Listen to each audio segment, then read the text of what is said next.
Alright, TNC Surf Designs, Wind and Water Rage. This is a game, a lot of people know it.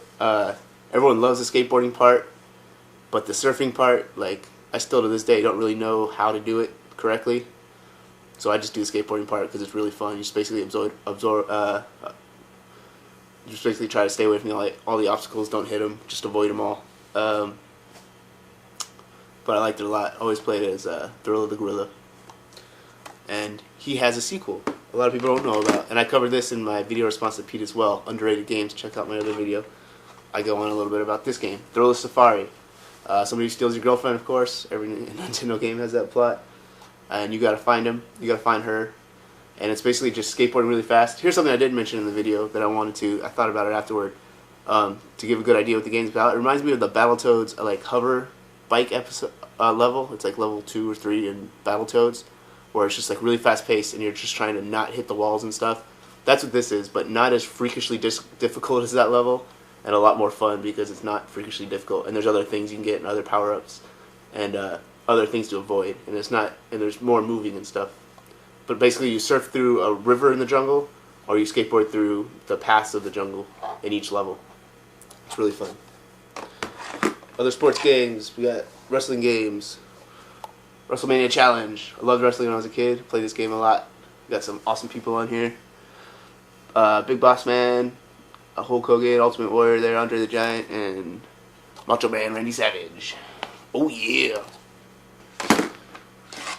Tecmo World Wrestling. Pretty good wrestling game as well. Check it out. California Games. Like this game a lot. I live in California. This is what we do all day. We play hacky sack. We ride dirt bikes. We ride skateboards. What else do you do in this? Frisbee. The Frisbee's the coolest thing in this game. Throw a Frisbee and then you control the other guy trying to catch it. Hacky sack's fun as well. We did play hacky sack a lot in high school. World Games. I think it's a sequel to California Games. It's more of like Olympic type events. Not really, I guess. Bull riding and sumo wrestling's not in the Olympics. Anyways, never had this when I was a kid. I just got it because it was related to California Games recently, and I haven't played it that much, but it's okay. Skate or Die. I got the manual with this one. A lot of people know this game. It's really good. I don't know. It's alright. Skateboard around. You can do half pipes and stuff. 720. A lot of people get this confused, Skate or Die, but it's real similar. This is what I played a lot in the arcade. They had it at a place near here. And Blades of Steel. Best hockey game on the NES. If you haven't played it, if you want a hockey game on the NES, this is the only one to get, really. Or the one just called Hockey by Nintendo. It's an original black box game. Alright, these are brawlers. And what's the best brawler on Nintendo? Double Dragon. Well, Double Dragon 3. A lot of people are going to hate me for that. But here we go. Best brawlers are the Double Dragon series. Here's Double Dragon 1. Really liked it. I didn't like how you had to upgrade to get all the moves. Like you couldn't do a jump kick until you upgraded that, and you couldn't grab their hair and knee them in the face until you upgraded to that. Like you had to get points first. You had to get hearts, I think. But there's a glitch in like level 2 or 3 where you just like go off screen, you come back on screen, and then you hit where an enemy was, and it'll count as hitting an enemy, and you can get all your hearts right there on level 2, so you have all your powers the rest of the game. Look it up if you want to play for real. Double Dragon 2, the sequel, kind of changed the gameplay a lot. There was no punch and kick button. It was directionally based, like if anybody ever played Renegades. I think this game was the same way. Like, if you were facing right, then B was punch in front of you, and A was kick behind you. And if you're facing the other way, B was kick behind you, and A was punch in front of you. So B was always attack right, no matter what, and then A was always attack left, no matter what. It's kind of weird controls, but Double Dragon 2, really good. Double Dragon 3 is my favorite Double Dragon, and a lot of people don't like it. I don't understand why. It's definitely the best graphics, the best gameplay. You play two people at the same time like you could in the second one, you couldn't in the first one. But it's my favorite one by far. There's weapons. You can play as other characters. You get this fat guy. His name's Chin. He's like mega fast with his hands. Just ta-ta-ta-ta. Super fun to play as him. You get this ninja guy who has a sword. Reminds me of Ninja Gaiden. And it's a super awesome brawler. Like, you don't have to unlock the moves. You have them all at the beginning. You have nunchucks you store with you the whole time. Each guy has his own weapon. Like, when you get Chin, he has an iron claw. You can pull it out at any time, but you only get it for a limited time. Yeah, I don't know. It's my favorite Double Dragon for sure. Battletoads, another brawler, except mega effing hard. Never beat it before. Like, always kind of gave up at some point. Renegade. I think this game is based on The Warriors, the movie The Warriors, because each gang is like a totally weird gang. Like, there's one of all chicks with pink dresses. But it's an okay brawler. It's like one of the first brawlers I had when I was a kid. I had this before I played any of the Double Dragons. I liked it a lot. POW, it's a brawler. You're a prisoner. He gets trapped, and then escapes the prison. And you got to get out of there. It's like, looks like Vietnam type setting, and you got to get out of the enemy space. And there's guns in it too, so it's a brawler with guns every once in a while. This is like platformers. Oh, this section is platforming right now. Oh, this whole section is platforming and brawlers, I think.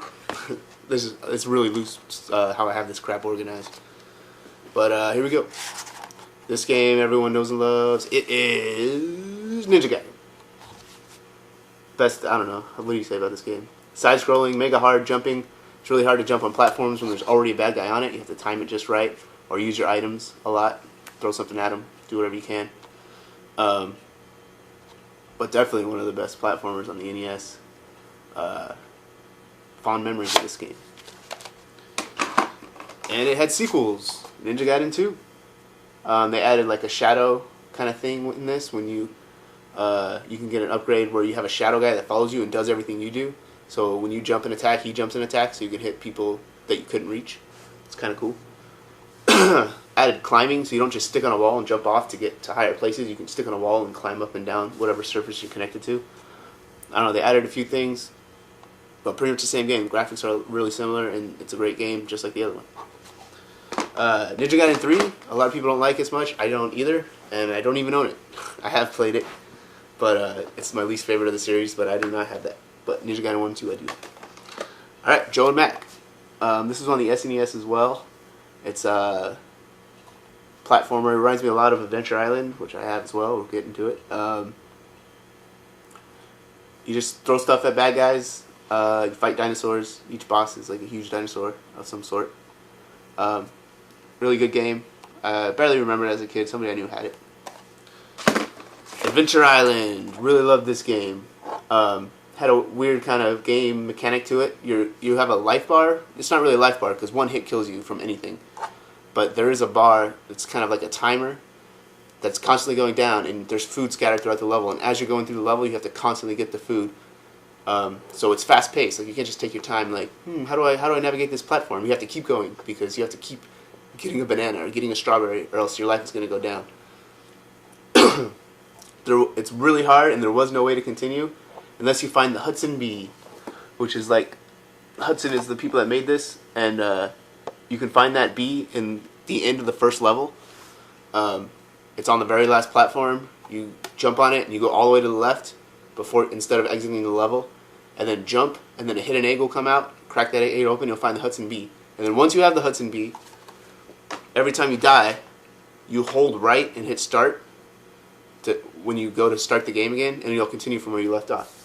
So that's how you beat the game, really, because if you don't have the Hudson Bee, like, I don't know how to do it. I can't do it. Adventure Island 2, real similar game, less brutal to you, definitely, for sure. I mean, later in the game it gets really hard, but there's more aspects to it. There's Mario 3-like traveling to each level, except you can't control which levels you go to. But there's warp zones, kind of, where you find some big pterodactyl thing, and he's like, do you want to skip this whole world? And you're like, yeah, I do. F it. So lots of secrets to find in Adventure Island 2, and it's really good. If you haven't played the Adventure Island games, check them out. There's a part 3 as well, but I don't have it.